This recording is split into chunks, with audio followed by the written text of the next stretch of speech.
and on behalf of the Archdiocese of San Francisco, welcome to Mosaic. Justice is an important word, a critical word. It speaks to a basic human need. It names a thing that we all want to have for ourselves and that we want to see others have as well. When things are right, when things are fair, when accounts are settled, the jury has declared guilty or innocent, a punishment has been imposed, we'd probably all say that looks like justice has been done. And we would probably all say that we want to live in a just society in which justice is possible for all. But what's the human story behind that word justice? Looking deeper, we might see that justice is more than a principle on which we hope to act, deeper than discerning wrong on this side and right on that side and leaving it at that. Justice involves a human relationship.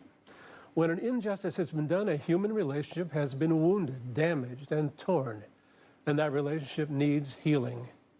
Today we will talk with the director of the Archdiocesan ministry called Restorative Justice. As his mission statement says, we provide people affected by crime, victims and offenders within our communities, support to heal through prayer, prevention, intervention, and guidance. So stay with us, and after this brief break, we will learn about the meaning of restorative justice and what the Archdiocese is doing to teach it and practice it.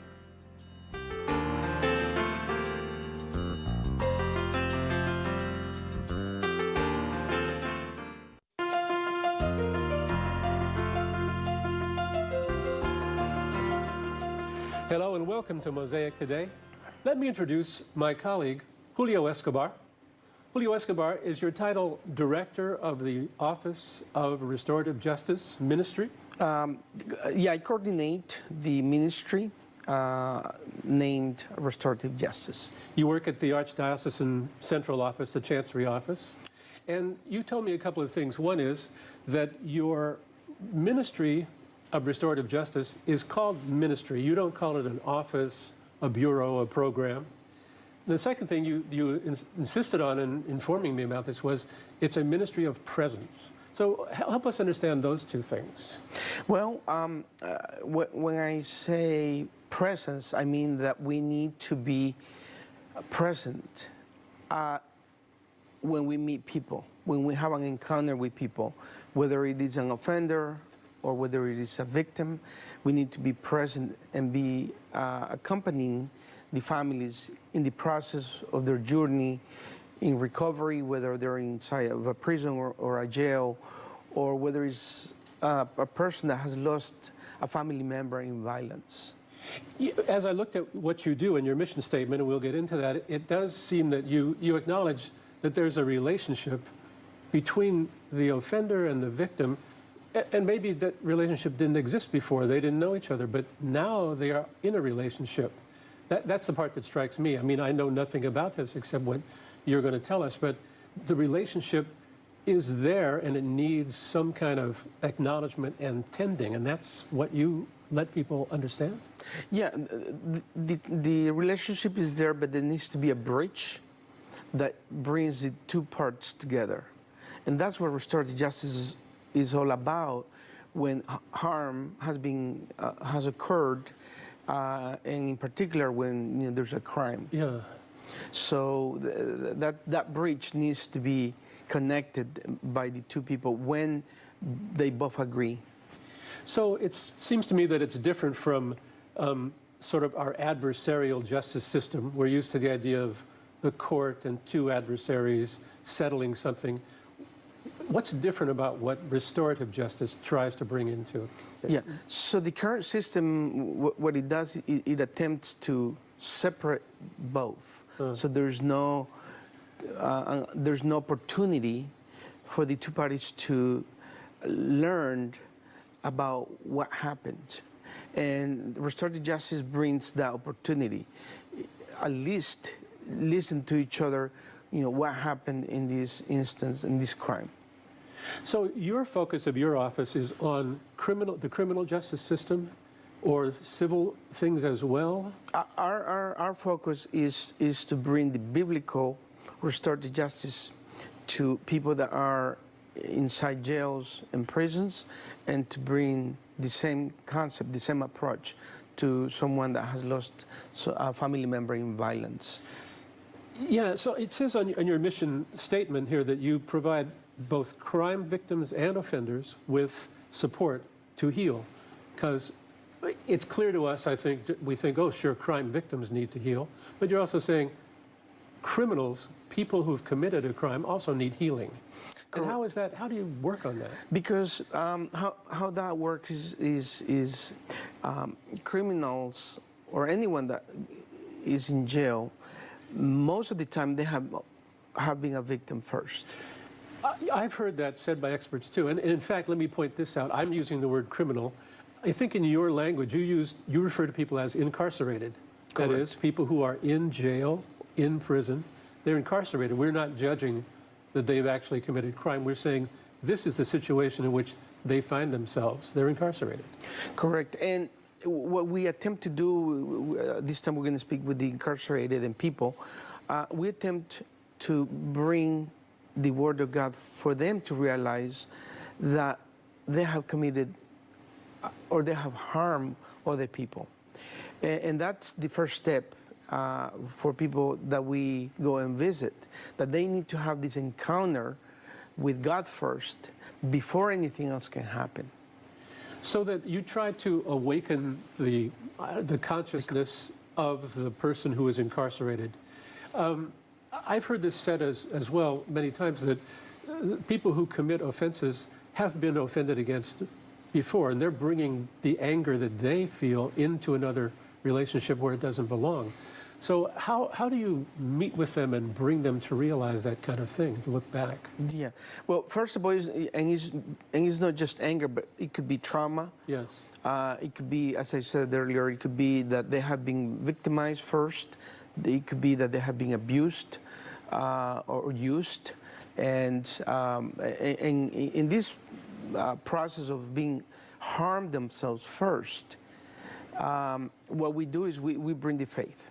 Okay, and in the faith, our hope is that that they will have a relationship with God first, and that through their conscience and realizing that they've committed this harm, they're going to recognize that they have hurt somebody. And that it's not their right to hurt someone, that God frowns on that God wants more for them. Correct. Yes. And what we look for is that they have, in the encounter, that they find that they have responsibility for the harm that they have caused. And that's one of the other steps in restorative justice, that they need to be responsible in order for them to begin the process of healing themselves. And I would guess that's difficult. I mean, do the incarcerated seek you out, or what is the means by which you meet them? Our goal is first to bring to them God. Yeah. And it is unknown at what point they will realize that they have to take responsibility. It could be, for example, when we go and visit someone one time and we don't see this person again. Our hope is that they meet God somehow, and that at the time that they're going to have this realization that they have to take responsibility. It could be 2 years, it could be 3 years, it could be the same day when we go and meet them, and in the way that we speak with them, they realize, okay, I need to take responsibility, and that's a process. Let's take a break, and then when we come back, we will ask him more about the process by which this happens.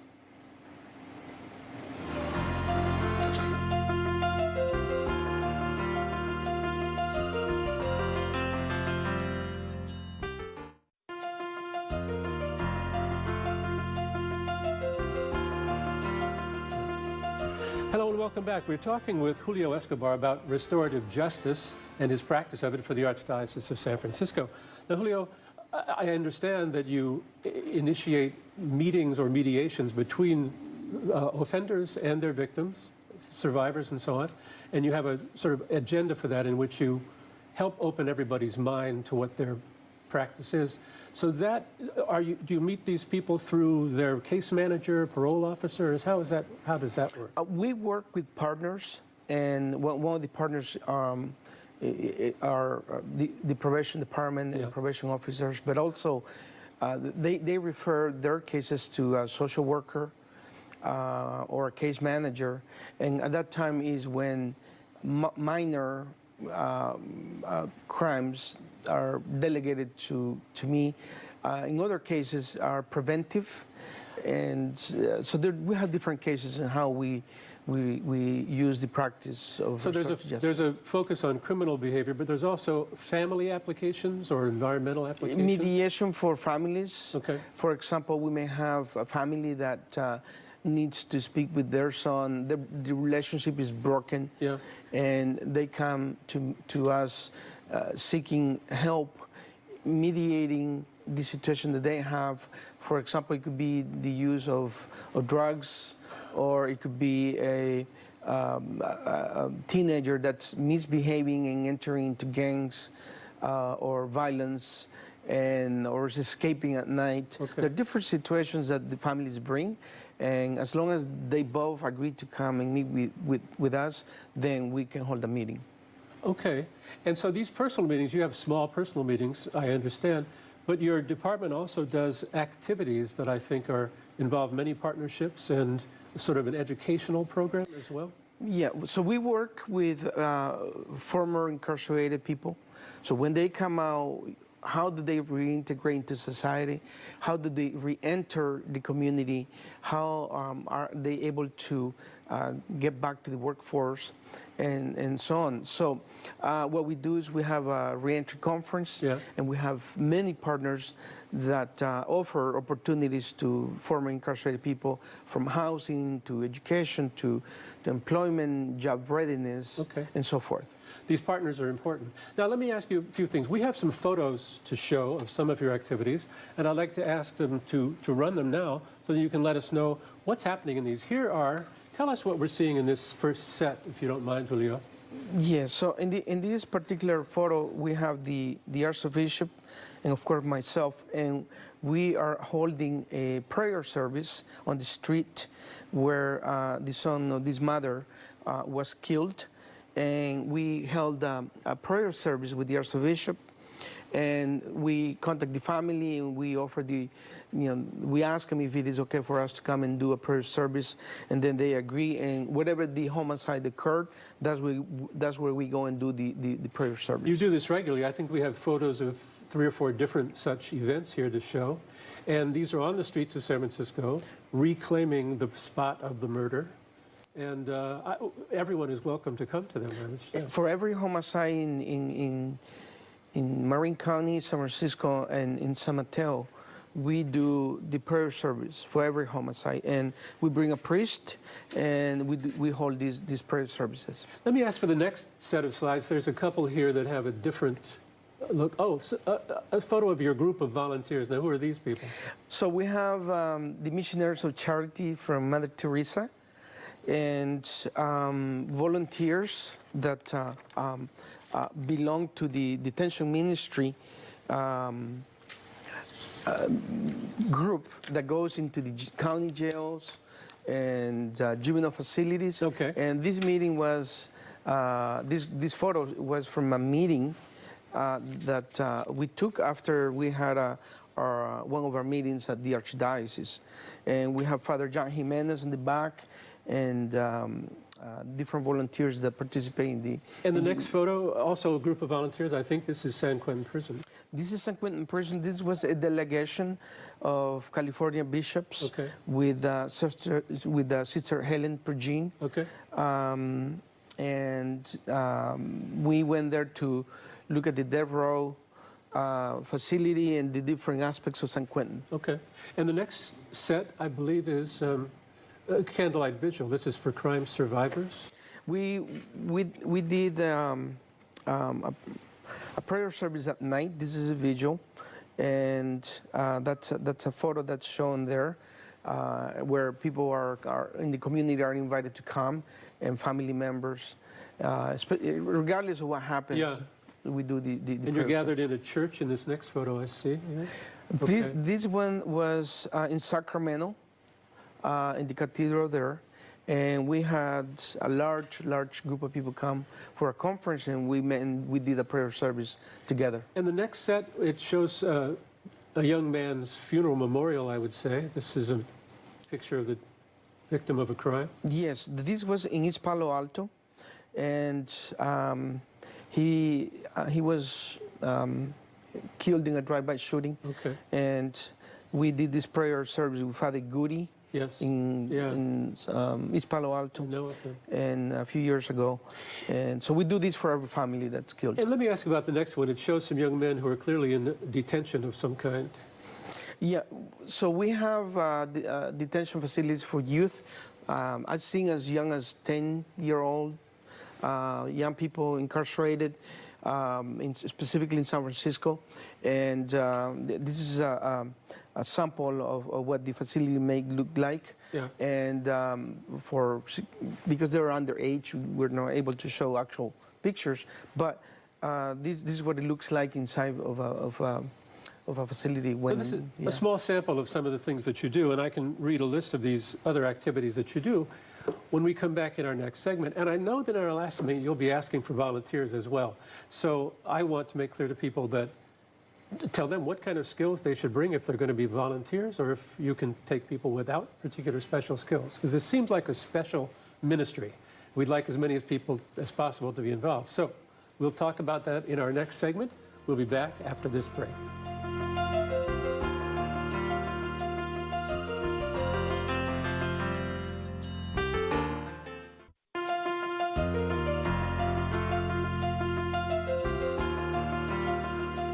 We're talking today about the very serious prospect of justice, and a special kind called restorative justice, as practiced by Julio Escobar. Now, Julio, your restorative justice ministry does, as we saw, lots of different kind of activities. It works prayer, prevention, guidance, mediation, all kinds of things. And you have a list of your recently past events. You just had your recognition awards dinner for the community people that help you. Coming up, I see this. So explain to me what these are, because people are invited to come to them and to understand what they're doing. And I think you would not mind having volunteers for most of these as well. So you have the Reentry Conference and Resource Fair in September.